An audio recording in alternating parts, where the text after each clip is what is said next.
Mesdames et messieurs, bonjour. La situation au Nigeria où les 276 filles enlevées par les groupes terroristes Boko Haram viennent d'être localisées.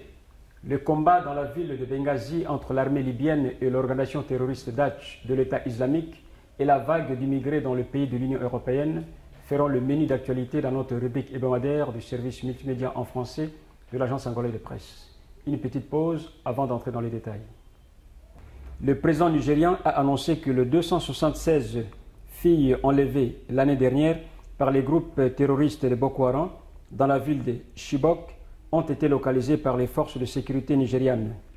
Bien qu'ayant été localisées, l'identité de ces filles kidnappées dans l'état de Borno, au nord du pays, demeure encore douteuse, a dit le président Mohamed Bouhari dans une interview radiophonique. Les agents de sécurité aérienne et terrestre en poste dans la forêt de Sambisa ont pu localiser l'endroit où se trouvent les filles. Mais puisque les insurgés ont également enlevé d'autres femmes, personne ne parvient à expliquer si elles sont mélangées ou séparées, a précisé le chef de l'État nigérian. La forêt de Sambisa, bastion du groupe terroriste Boko Haram, auteur du rapt de 276 filles en avril 2014, est dès lors bien surveillée par l'armée nigériane qui en fait, ces derniers jours, sa cible d'attaque. Selon les analystes de sécurité, environ 276 filles ont été enlevées au départ par les terroristes de Boko Haram, mais 57 d'entre elles ont pu échapper. Le reste, soit 219 filles au total, sont probablement maintenues en otage dans la forêt.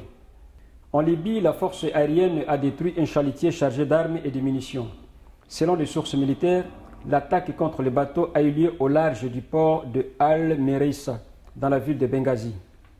Des témoins oculaires affirment avoir vu un incendie se déclarer sur le chalutier. Cette information a été confirmée par des sources militaires. La ville de Benghazi est actuellement le théâtre de violents combats opposant l'armée libyenne aux terroristes de l'organisation Daesh, fondateur de l'État islamique. Les derniers affrontements entre les deux camps ont eu lieu le lundi 7 septembre dernier, ont indiqué deux agents de sécurité. Quittons l'Afrique et pour l'Europe où la vague quasi incontrôlable des immigrés fait l'actualité. Le président de la Commission européenne a souligné la nécessité pour chaque État membre de l'Union d'accueillir sur son territoire les réfugiés. Dans un discours, les tout premiers sur l'état de l'Union, Jean-Claude Juncker a souligné la nécessité pour les pays membres de se répartir encore 120 000 réfugiés.